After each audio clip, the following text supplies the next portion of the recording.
What is up people, আসসালামু আলাইকুম। কি অবস্থা সবার, কেমন আছেন সবাই? আশা করি সবাই বেশ ভালো আছে। তো ইনশাআল্লাহ আপনাদের দোয়ায় আমি অনেক অনেক ভালো আছি। তো আজকের ব্লগটা হচ্ছে আমরা সোলাকুড়ি মেলায় আসছি, এটা জানি।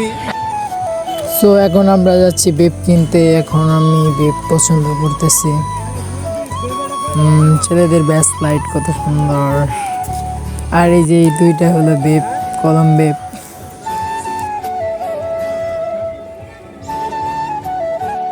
মেয়েদের জন্য আছে।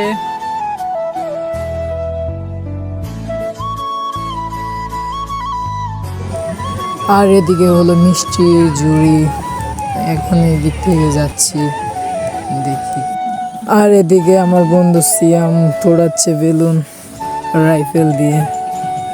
10 টাকার 5টা প্রতি, 2টা লাগাইতে পারছে আর 3টাই মিস করেছে। আর এদিকে হলো নৌকা, বিশাল বড় এক নৌকা। মেয়েদের চুড়ি, বালা, কাছের চুড়ি। এটাই আমার ফার্স্ট ব্লগ। যদি ভালো লাগে থাকে সাপোর্ট করুন প্লিজ, ধন্যবাদ।